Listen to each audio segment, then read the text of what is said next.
Bienvenue dans le monde réel, bienvenue sur Géopolitique Profonde. On vous rappelle, c'est en incrustation d'écran le magazine Géopolitique Profonde.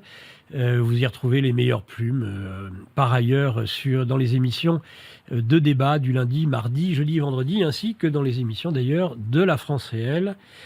C'est celle des 1 an, mais si vous vous abonnez, eh bien, vous aurez 1 an de revue de Géopolitique Profonde.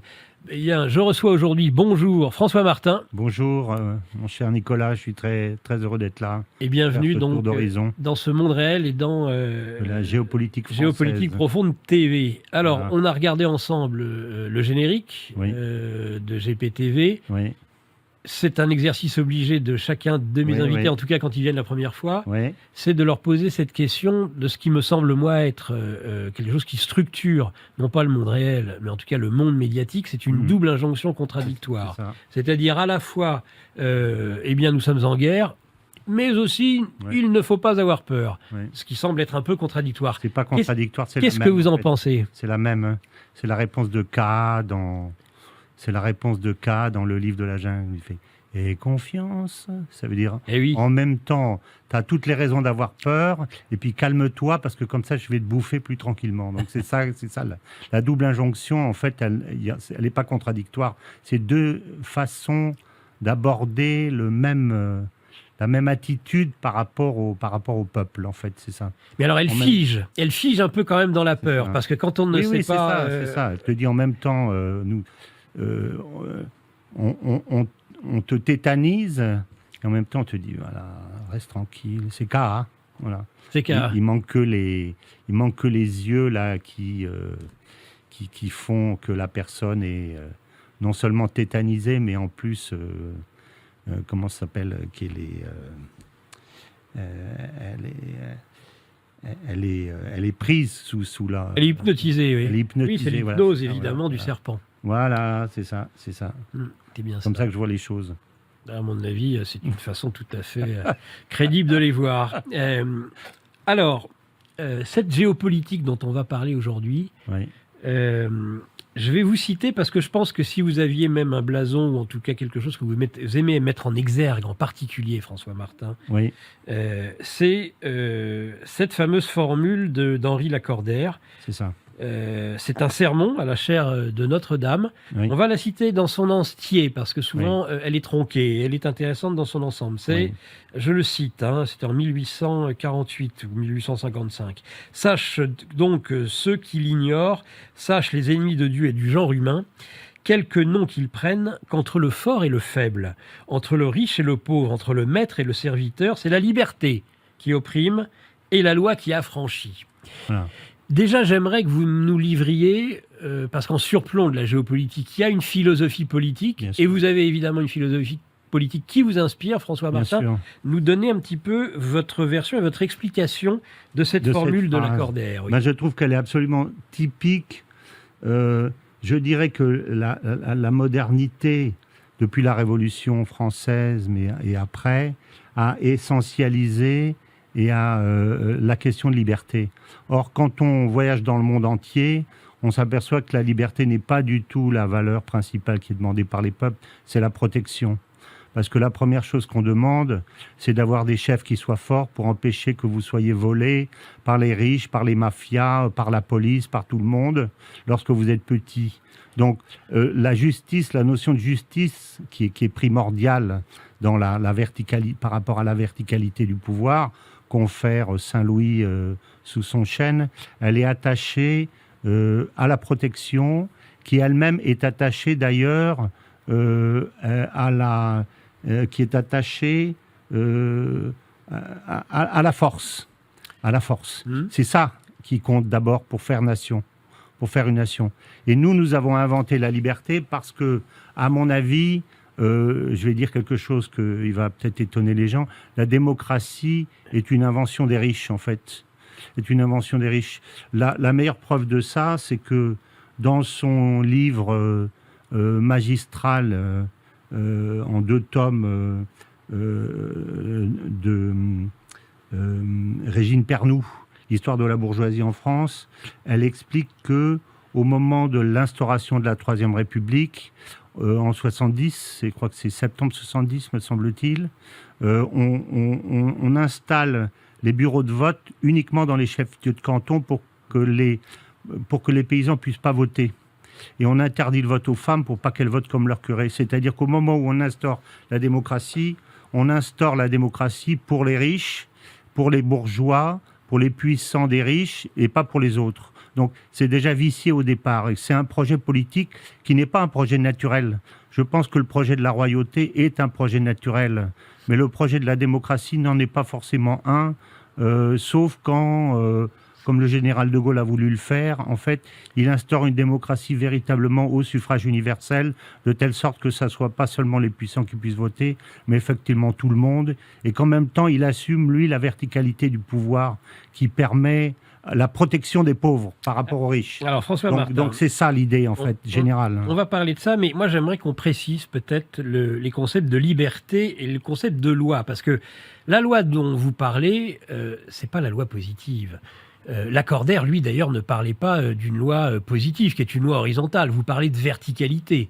Donc il y a quelque chose d'autre dans cette loi que la loi positive que la République connaît, que les législateurs produisent d'ailleurs de façon inflationniste ces derniers temps.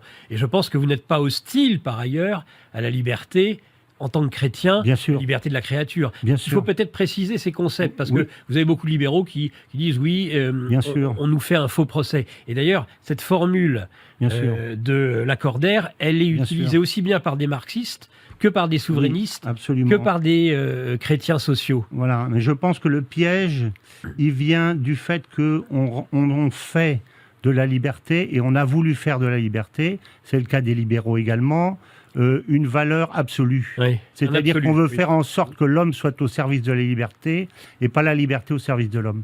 Et ça change tout. Parce que du coup, la liberté absolue instaure le règne des forts sur les faibles, puisque c'est la nature des choses que les forts écrasent les faibles. Donc si on institue un système de liberté, c'est-à-dire on enlève les arbitres, on distribue des couteaux à tout le monde et surtout aux forts, et ensuite on dit que du bain de sang sortira quelque chose de positif, on a institué un système qui est par essence totalitaire. Et je pense que, en fait, c'est ça qu'il y a dans le message de la modernité totalitaire. Il y a d'abord ça. La preuve, c'est qu'on a vendu la Révolution française comme liberté, égalité, fraternité, et on a coupé la tête à tous ceux qui n'étaient pas d'accord avec le principe de liberté, d'égalité et de fraternité. Ça veut bien dire que, en fait, on ne conçoit pas que le système doit être au service de l'homme, mais que l'homme doit être au service de ce système. Et ensuite, comme il faut équilibrer, parce qu'il y a une autre injonction qui est importante, c'est la phrase que Dieu dit en fait à Caïn quand il lui dit « Qu'as-tu fait de ton frère ?» Donc je pense que cette phrase est extrêmement profonde. Et lui répond « Je ne suis pas son gardien. » Il dit « Qu'as-tu fait de ton frère ?» Oui. Et en fait, quand Dieu dit ça, ça veut dire tu as à l'intérieur de toi-même quelque chose qui est indélébile, qui fait partie de toi-même, qui est l'attention pour tes frères et pour ton frère. Donc tu ne peux pas te départir de cet instinct social dont tu disposes, qui est la base d'ailleurs de ce que l'Église appelle la destination universelle des biens. Oui. C'est-à-dire, les biens ne t'appartiennent pas en propre, ils appartiennent à tous. L'Église est d'abord sociale, si ce n'est socialiste. Mais en fait, elle n'est pas socialiste. Je m'éloigne un tout petit peu parce que juste derrière, elle affirme le droit à la propriété privée. C'est-à-dire, elle affirme aussi le droit à la liberté individuelle par la propriété privée. Aussi. Voilà. Il ne faut pas opposer. L'Église équilibre les deux, ce que nous cherchons, ce que le Moyen-Âge a fait, mais que nous cherchons sans y arriver. Mais ce que je veux dire, c'est que pour l'esprit totalitaire, une fois qu'on a affirmé que les forts étaient par nature et par le droit supposés écraser les faibles, il n'en reste pas moins qu'il faut répondre à l'injonction sociale que Dieu affirme. Et ça, à ce moment-là, on rend absolue la protection. C'est-à-dire, on dit, non seulement vous êtes la liberté, vous êtes au service de la liberté, d'une conception de la liberté qui est fixée par les puissants, mais également, vous êtes sous la protection de l'État, mais l'État, c'est pas l'État qui est à votre service, c'est vous qui êtes au service de la protection. Et à ce titre, ça veut dire qu'on peut vous interdire de sortir, on peut vous imposer une vaccination même si c'est pas nécessaire, etc., etc. Donc en fait, on institue les deux formes totalitaires en même temps, la forme libérale, je dirais, et la forme socialiste. Ce ne sont pas deux formes qui sont antinomiques, c'est les deux faces d'une même monnaie, en fait. Bien. Alors, voilà, c'est comme ça que je dirais. On va glisser petit à petit du ciel des idées vers le terrain de la géopolitique, mais il y a un entre-deux. Mais c'est très important, je veux juste rajouter quelque chose, c'est que c'est le cœur même quand on viendra sur les problèmes de mondialisation, de la divergence que nous avons et de l'incompréhension que nous avons avec les peuples du Sud. Alors ça, on va y venir, vraiment. Mais parce que nous leur disons, nous vous amenons la liberté, mais nous, en fait, on leur amène la liberté révolutionnaire, celle dont ils veulent pas. On est bien d'accord, mais ça, on va avoir largement le temps dans cet entretien du Monde Réel, François Martin, d'évoquer ce sujet. Mais je vous disais, on était sur le ciel des idées, et dans le ciel même tout court. On va descendre à l'échelon géopolitique, mais on va rester d'abord sur un versant histoire des idées et politique. Vous citiez De Gaulle, enfin oui, vous disiez ce n'est pas l'homme ne doit pas être mis au service de la liberté, mais ce serait l'inverse. La liberté doit être au service de l'homme. Oui. On rappelle l'homme est premier. On rappelle qu'il n'y a de querelle qui vaille que celle de l'homme. Ça, c'est une formule gaulienne. Il y a une inspiration chez le général de Gaulle que vous partagez, semble-t-il.